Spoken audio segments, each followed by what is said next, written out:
제목으로 하나님의 말씀 전하겠습니다. 하나님께서 우리를 구원하신 방법에 대해서 오늘 생각해 보기를 바랍니다. 먼저 구원이라는 단어에 대해서 생각해 보겠습니다. 세상에서는 구원이란 말을 어떻게 사용하냐면요, 어떤 나쁜 상황 또는 어려운 상황에 처해 있는데 외부의 힘에 의해서 구출되거나 해방되었을 때 구원되었다라고 이렇게 뜻합니다.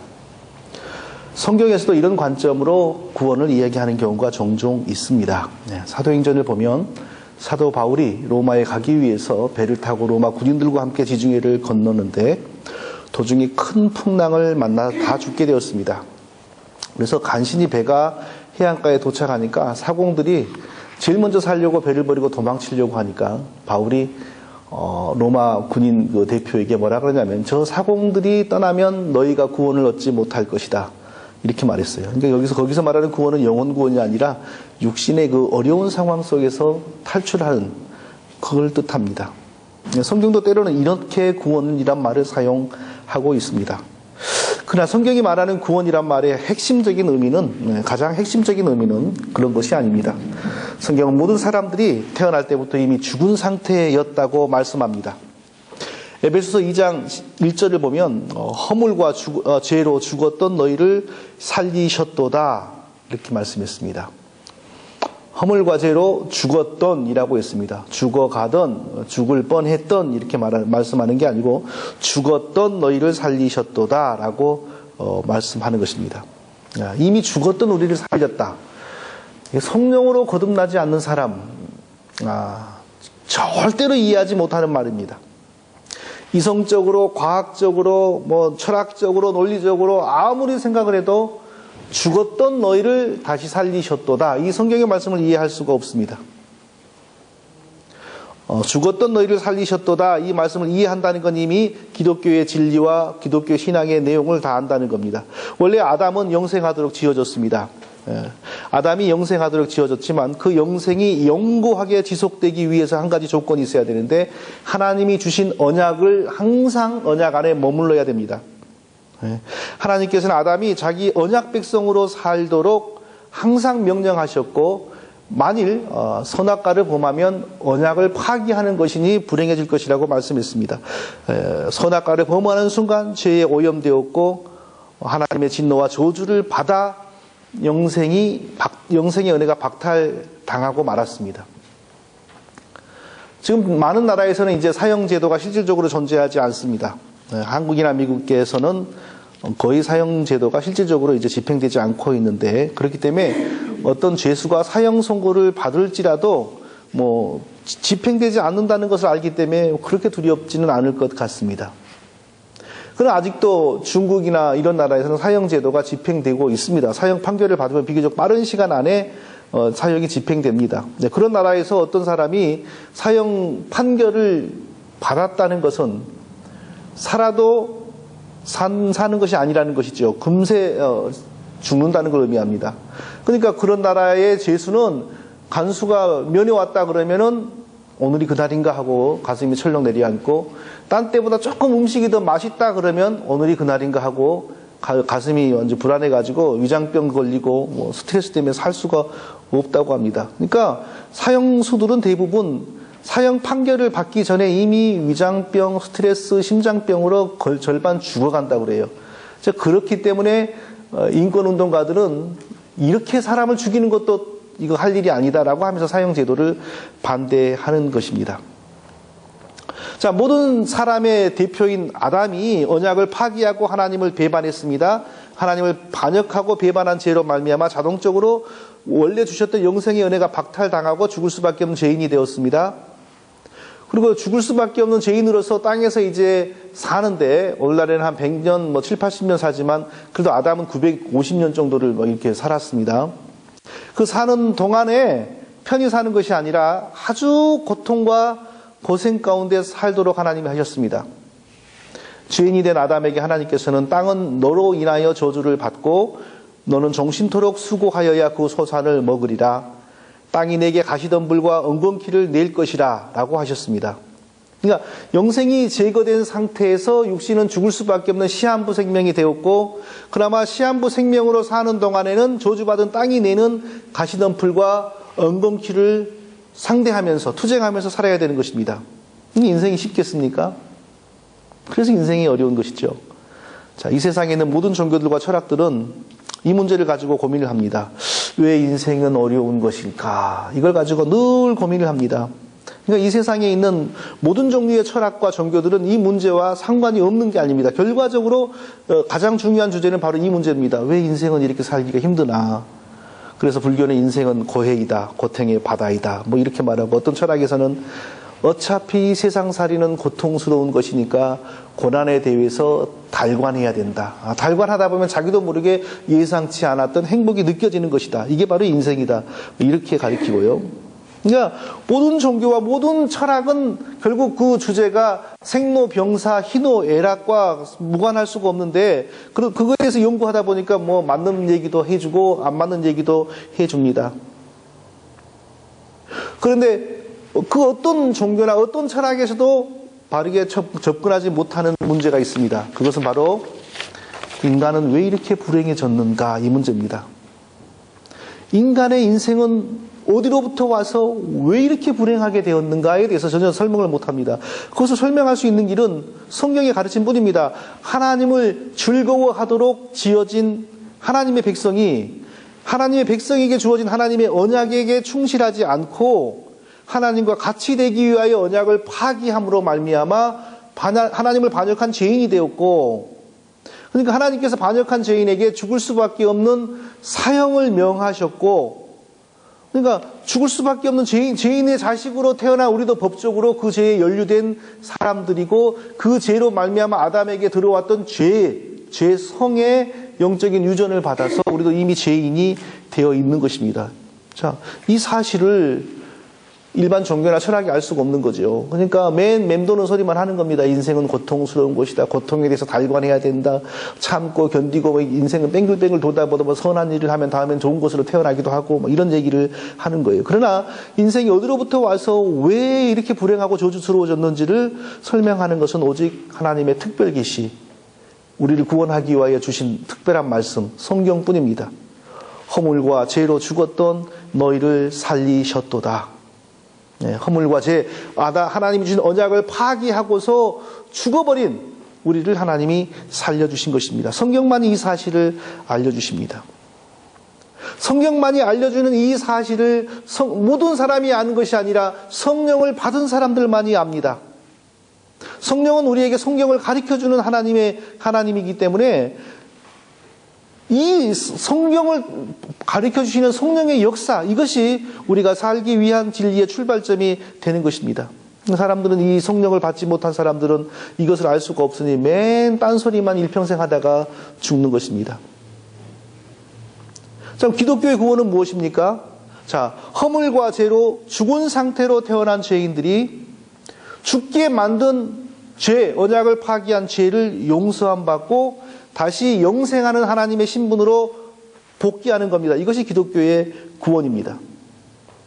자, 성경이 말하는 구원은 죽을 수밖에 없는 죄인의 신분으로 태어나 온갖 저주 가운데 살던 죄인이 하나님의 은혜로 죄의 용서를 받고 하나님의 저주와 진노에서 해방되어 다시 원래 아담이 범죄하기 전에 누렸던 원래의 그 복락의 상태로 복귀하는 겁니다. 이것이 바로 기독교에서 말하는 구원입니다. 자, 이 구원을 그러면 얻는 것이 뭡니까? 우리에게 구원을 주시는 하나님의 방법이 뭡니까? 이게 제일 중요한 거죠. 우리가 어떻게 구원을 얻습니까? 우리는 뭐 너무나 잘 알죠. 복음입니다. 하나님의 복음이 우리에게 구원을 줍니다. 하나님께서 우리에게 복음을 통하여 구원을 주셨습니다. 그런데 그보다 더 중요한 사실은 이제 복음을 어떻게 이해할 것인가입니다. 복음으로 하나님 우리를 구원하십니다. 근데 그 복음이 무엇입니까? 이렇게 물으면 이제 사람들이 막 갈라지기 시작하는 거예요. 복음을 정확하게 이해하지 못하면서 하나님을 믿고 복음을 이야기하는 것은 결코 구원에 이르지 못하게 되는 것입니다. 이 세상에는 교회가 종류도 많고 다양해서 다 복음을 가지고 있다고 말하고 다 복음에 대해서 자신 있게 말을 합니다. 그러나 어찌 그리 복음에 대해서 말하는 내용들이 다양한지 모릅니다. 자, 이 세상의 교회들이 하나님이 우리를 구원하신 복음에 대해서 뭐라고 말하는지 대표적인 것 두 가지만 이야기하면서 오늘 정말 중요한 예수님이 우리를 위하여 몸과 피를 드렸다는 사실에 대해서 살펴보겠습니다. 자, 첫 번째로 많은 사람들은, 그리고 옛날 구약 시대에는 하나님 주신 율법이 곧 복음이라고 보았습니다. 율법이 복음이다. 복음은 율법이다. 이렇게 보았습니다. 하나님의 징계와 저주를 받아 거의 멸망하다시피 한 유대인들은 전부 이렇게 믿었습니다. 복음은 율법이다. 율법을 지키는 것이 복음이다. 구원이다. 이렇게 이해를 했어요. 네. 자, 대표적인 그런 율법은 뭐냐? 십계명이죠. 십계명 외에도 수많은 율법이 있습니다. 그 율법의 종류도 성격도 다양합니다. 그 수백 가지 율법 중에서 어떤 율법은 오직 하나님에게 종교적으로 우리가 준수해야 될 율법, 예를 들면 안식일을 거룩하게 지켜라, 우상을 섬기지 마라. 이것은 하나님에 대해서만 우리가 지켜야 될 종교적인 율법입니다.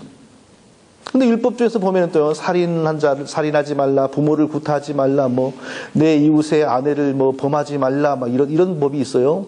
그럼 어떻게 처벌한다? 이런 것은 일종의 형법이었습니다. 하나님 백성으로서 그 사회 안에서 지켜야 될 일종의 형법이었습니다. 또 반대로 또 다르게 어떤 사람의 소가 남의 소를 들이받아서 죽여버리거나 어떤 사람의 소가 남의 지나가는 사람을 들이받아서 죽였을 때는 어떻게 배상을 해야 된다. 이것도 일종의 민법의 기능을 한 율법이었습니다. 이렇게 많은 종류의 율법이 있었는데 이스라엘 백성들은 이 율법을 철저하게 준수하면 구원이다라고 이렇게 믿었습니다. 이스라엘 백성들의 율법에 대한 자세는 70년간 포로 생활을 하면서 더욱 심각하게 강직되었습니다.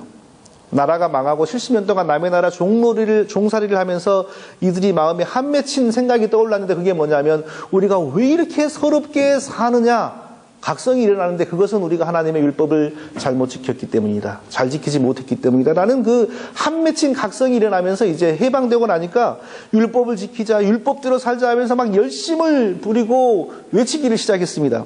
근데 율법을 지키려고 열심히 노력하는 것은 좋은데 문제는 시간이 갈수록 그 자세가 변질되고 강직되면서 이스라엘의 지도자들은 하나님의 그 율법의 순수한 내용을 따라가는 게 아니라 율법을 더 잘 지키기 위해서 자기들이 임의로 율법을 추가하기를 시작했어요. 성경에 보면 그것을 장로의 유전이라 이렇게 말합니다. 예를 들면 유대인들은 식사하기 전에는 꼭 그 손을 씻어야 돼요. 손을 씻지 않으면 제약된 일로 간주를 했어요. 그러니까 예수님의 제자들이 손을 안 씻고 밥을 먹으니까 유대 지도자들이 당신의 제자들은 왜 장로들의 유전을 안 지키는 겁니까? 손을 안 씻는 겁니까? 이렇게 따졌지 않습니까?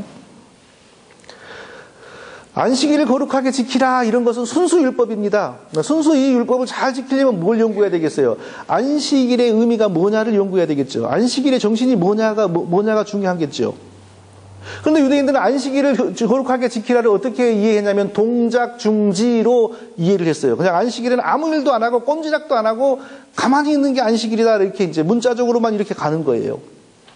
그러니까 특히 그리고 또 안식일을 잘 지키기 위해서 또 무슨 법을 만들었냐면은 안식일 날에는 몇 발자국 이상 걸으면 안 된다라고 하는 또 조항을 자기들이 임의로 만들었어요. 그러니까 안식일 날 어디를 갔다가 오다가 집에서 좀 떨어진 곳에서 그 몇 발자국을 다 써버렸으면요 그 자리에서 거적을 펴고 안식일이 지나갈 때까지 이제 누워 있는 겁니다.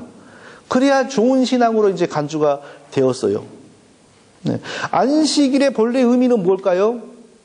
하나님 백성은 세상의 돈에 노예되지 않고 하나님 중심으로 살아야 하고 세상의 문화와 유행에 물들지 말고 하나님 백성의 거룩함을 유지하고 살아야 되고 다른 민족은 안식일도 없고 뭣도 없고 그냥 그렇게 살지만 하나님 백성은 그날 하루를 하나님을 위해서 구별함으로 다른 민족과 이스라엘 민족이 구별되는 겁니다. 근데 이런 중요한 의미는 다 사라져버리고 꼼지락도 안 하고 동작 중지하는 날로 안식일을 만들어버리는 겁니다. 할례나 음식법도 마찬가지입니다. 할례를 한다고 해서 의학적으로 조금 효과가 있는지는 모르지만 인간의 죄가 없어지는 것 아니고요. 인간이 거룩해지는 것 아닙니다. 근데 왜 하라고 그랬겠습니까? 하나님이 택한 백성과 하나님이 택하지 않는 백성 사이에 초보적인 구별을 하는 겁니다. 초보적인 구별을. 음식도 이거 안 먹고 저거 안 먹고 그 음식법을 지켰을 때 분명히 체질의 변화는 올 겁니다. 콜레스테롤이 덜 올라간다거나 뭐 노화가 덜 빨리 진행 안 된다거나 이런 분명히 체질의 변화는 올 겁니다. 그러나 인간에게 거룩함은 주지 못하고 제사함은 주지 못합니다. 그러니까 음식 율법을 주신 근본 목적도 구원을 주기 위함이 아니라 아무것도 가리지 않고 먹는 다른 민족과 이스라엘 민족 사이에 어떤 차별을 두는 겁니다. 그러나 그것이 결코 구원을 주지는 못합니다. 이런 구약의 율법이 결코 인간에게 복음이 될 수는 없는 겁니다. 왜냐하면 음식을 가려 먹는다고 제사함이 있는 게 아니고 할례를 받는다고 제사함이 있는 게 아니고 안식일 동안 안식일에 동작 중지하고 꼼지락 안 한다고 해서 제사함이 있는 것 아닙니다. 그러면 왜 이런 걸 줍니까? 장차 예수 그리스도 안에서 이루어질 온전한 구별, 온전한 거룩함을 그 시대에는 그런 초보적인 방법으로 연습시킬 수밖에 없었던 겁니다. 진정한 할례는 예수 그리스도 믿는 사람들에게 임하는 성령입니다. 그러니까 성경은 할례는 몸뚱아리 하지 말고 너희 마음에 해야 된다. 이러지 않습니까? 예수 그리스도 안에서 성령을 받고 거룩해진 사람은 음식을 구별할지라도 거룩해지기 위해서 구별하는 게 아니라 자기 체질을 위해서 구별하는 겁니다. 모든 종류의 율법을 다 지키려고 노력하는 사람은 결국 그 율법으로 말미암아 절망하게 됩니다. 왜냐하면 그 많은 율법을 다 지킬 수도 없고 혹 그 많은 율법을 다 지킨다 할지라도 그 율법이 말하는 진짜 그 정신을 지켰는지 물어보면 또 자신이 없습니다. 표면적으로 이거 하지 말라니까 안 하긴 안 했어요. 그런데 그 정말 하지 말라는 그 정신을 따라 지켰냐면 또 그것도 자신을 못해요. 그러니까 결국 율법을 열심히 지키는 사람은 어떤 결론을 내리게 되냐? 도대체 이 율법 지켜가지고 구원 얻을 사람은 누가 있냐 이 세상에. 이걸 도대체 왜 줬냐 이걸. 이 결론에 도달하는 겁니다. 결론은 그렇구나. 어떤 방식으로도 구원을 얻을 수가 없구나. 구원 얻을 수 있는 능력이 없는 죄인이구나 라는 걸 깨닫게 되는 겁니다. 어떤 방식으로 내가 거룩해지고 어떤 방식으로 내가 그러면 하나님의 기준에 이르게 되냐 이걸 깨닫게 되는 겁니다. 그러니까 로마서 보니까 그러므로 율법의 행위로 그 앞에 의롭다 하심을 얻을 육체가 없나니 율법으로는 죄를 깨달음이니라. 율법으로는 죄를 깨닫는 겁니다. 율법이 하는 일은 율법으로 인간을 구원하는 게 아니라 인간이 저주받은 자, 하나님의 기준에 이르지 못하는 자라는 사실을 계속 가르쳐주는 거예요. 그래서 율법을 지키려고 진짜 노력하는 사람은요, 도대체 율법 지켜서 이 세상에 구원 얻을 인간이 어디가 있냐 도대체. 뭐 때문에 이런 걸 줬냐 하고 절망하게 되는 겁니다. 성경은 분명히 율법의 행위로는 의롭다 하심을 얻을 사람이 없고 율법이 하는 일은 결코 우리가 하나님의 의에 미치지 못하는 죄인이라는 사실을 가르쳐주는 것이라고 말씀하고 있습니다. 그런 의미에서 바로 구약의 율법은 예비복음입니다. 예비복음. 우리를 구원한 진짜 복음 예수 그리스도가 오기 전까지 우리를 예수 그리스도 앞으로 몰아가는 예비복음입니다. 우리는 분명히 구약의 율법이 그리고 오늘날 또 율법을 강조하는 사람들의 그 가르침이 결코 우리를 구원하는 복음이 아니라는 사실을 분명하게 이해해야 됩니다. 자, 그러면 진정한 복음은 뭐겠습니까? 자, 또 하나의 중요한 주장, 복음에 대한 중요한 주장은 예수 그리스도가 십자가에서 자기의 몸과 피를 드린 이 사건이 우리에게 복음이라는 것입니다. 이게 진짜입니다. 신약 성경이 말씀하는 복음이 바로 이것입니다. 복음은 예수 그리스도가 사람이 되어 오셨다는 사실로부터 시작합니다. 왜 예수 그리스도가 하나님이 사람이 되어 오셨다는 것으로부터 복음이 시작하겠습니까? 우리를 저주받게 만든 아담이라고 하는 한 사람, 우리의 대표인 아담으로 말미암아 범죄가 아담과 그의 모든 후손인 우리에게 미쳤기 때문입니다. 그러니까 이것을 고치기 위해서 하나님께서 아담과 같은 한 사람이 되어 이 땅에 오신 것입니다. 이게 복음의 시작입니다. 그래서 성경은 에덴 동산의 아담을 첫 아담, 그리고 두 번째로 아담이 잘못한 것을 고치기 위하여 오신 예수 그리스도를 둘째 아담 이렇게 말을 하는 것입니다. 하나님이 우리를 구원하시려고 그 계획하신 방법은요, 아담의 반역죄가 분명히 있었으나 없었던 것으로 만들어버리는 방식으로 우리를 구원하려고 작정했습니다. 하나님의 언약을 파기한 죄가 분명히 있었으나 없었던 것처럼 만드는 방법, 이건 사람의 방법이 아닙니다. 왜냐하면 아담의 후손으로 태어나 아담의 죄의 유전을 받은 모든 사람은 죄인이기 때문에 죄인은 결코 그 어떤 것도 그 방법을 이룰 수가 없는 것입니다. 그래서 하나님이 생각한 게 뭐냐면요, 아담을 지었듯이 죄 없는 한 사람을 짓기로 작정하신 것입니다.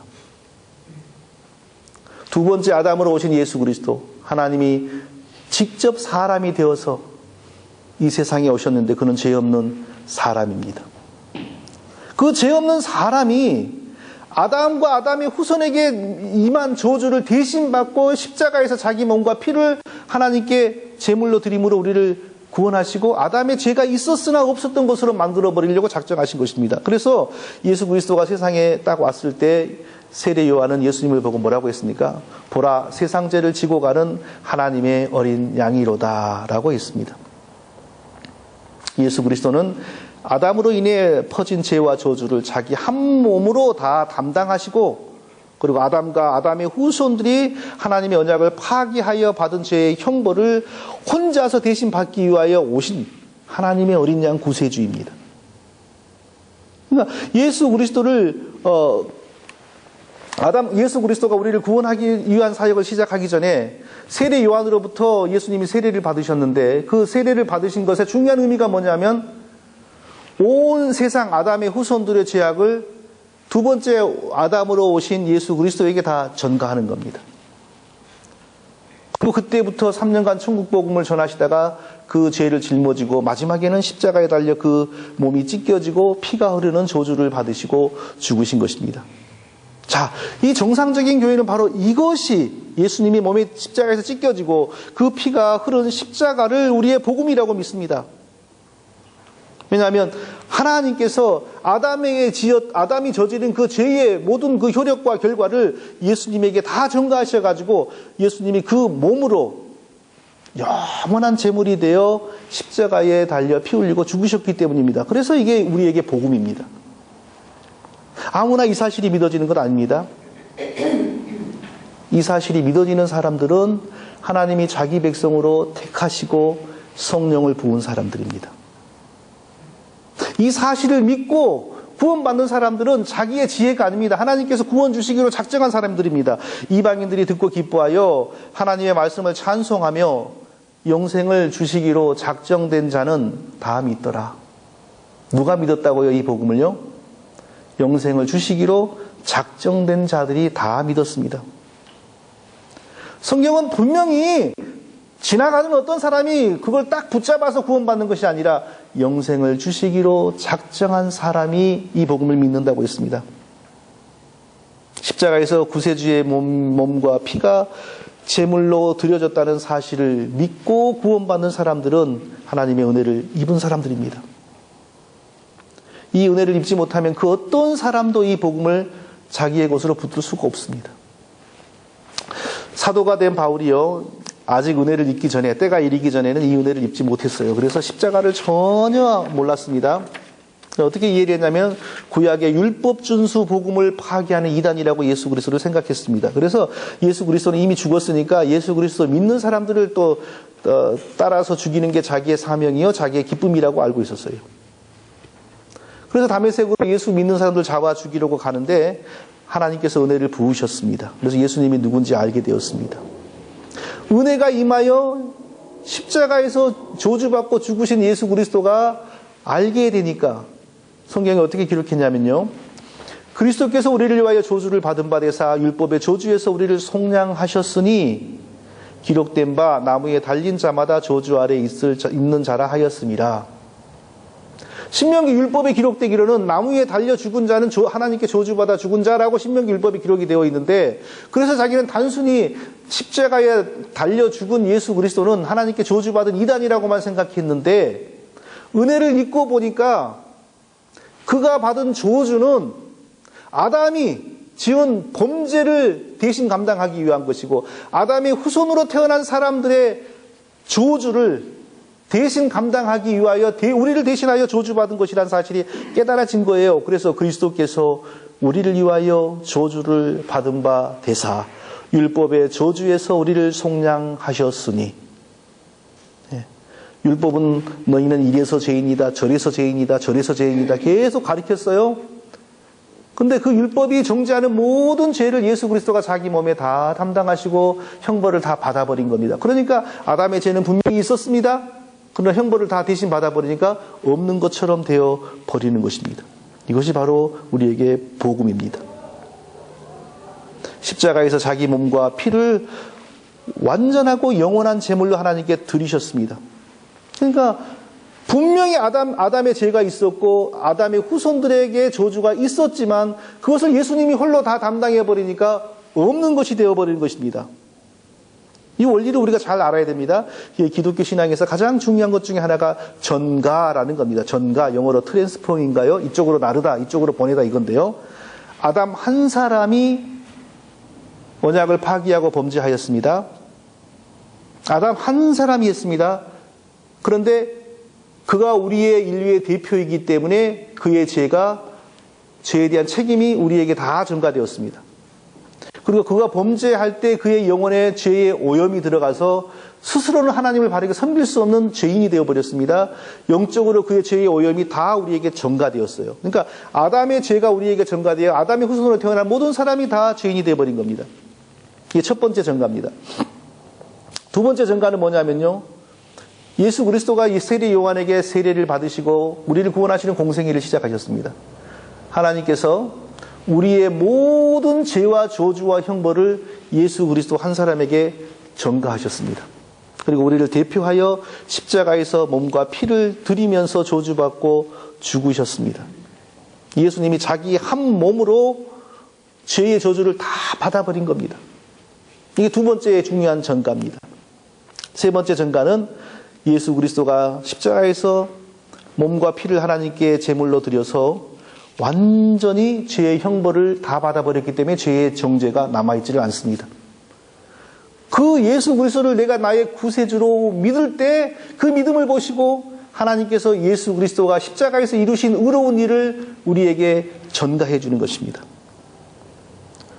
예수 그리스도가 우리에게 보내주시는 성령을 받을 때 예수님이 십자가에서 이루신 일이 우리의 것이 됩니다.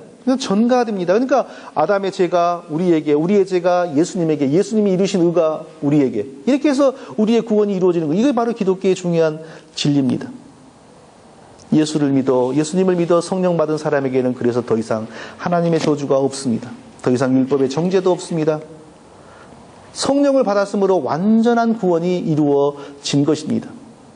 구약의 안식일법, 음식법, 할례, 동물제사 모든 율법이 예수 그리스도가 십자가에서 자기 몸과 피를 드림으로 다 완성되어 버리는 것입니다. 이게 바로 복음입니다. 여기다가 다른 것을 더하면 안 됩니다. 그럼 오늘날 율법은 뭡니까?